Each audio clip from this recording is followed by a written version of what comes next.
most that we see in tech, there's this large scalability element to things. So that's why the investment is there, because they're going to get that return on investment. Whereas from design-led perspectives, I think one of the problems, again, that's a hard, harsh truth, is that often design seeks to improve things for the people who don't have the money and resources to pay for it. So when you're thinking in startup mode and you're like, what's my value proposition? Who is my audience? You have to think about who's going to pay for this, not just how could this thing be designed better or how could I solve this problem?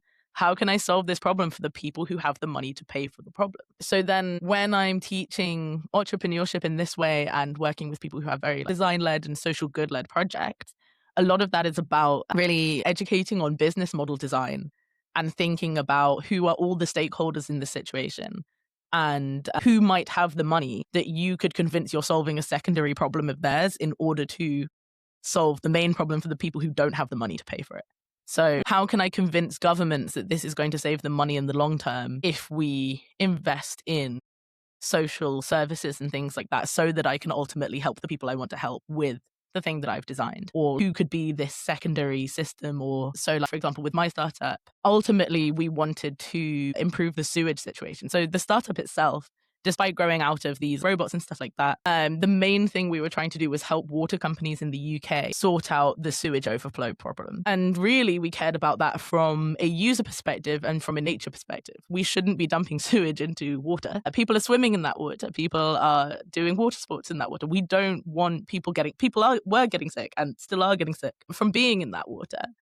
But the way that we could help them was by working with the water companies and making it cheaper for them to comply with government legislation.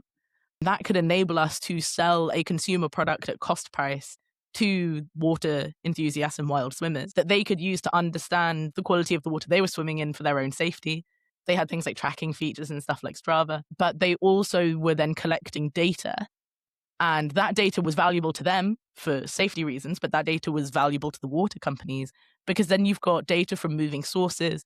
You can do triangulation with that. You can understand what the quality of the water is in the areas that people are actually in it.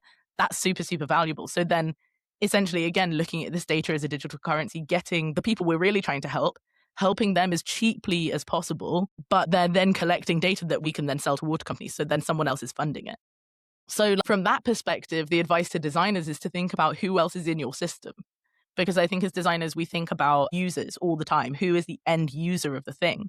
But we don't think about actually around the end user, there are people who there's indirect effects of whatever problem you're trying to solve on.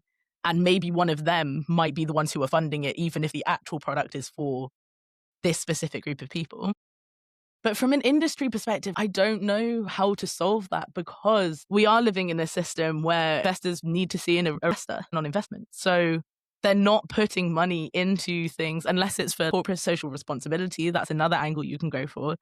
But otherwise, if we're not helping them make money, why are they putting money into it in the first place? And that's where I'd say I think it's a sad situation to not be able to value bringing value to people who can't afford to pay for the value themselves. But that is the reality of the situation. And I kind of think you can either dedicate your life to trying to change the system, or you can dedicate your life to trying to work within the system and making the impact you're trying to make in the world. And at least for now, I'm trying to make the impact rather than trying to change capitalism.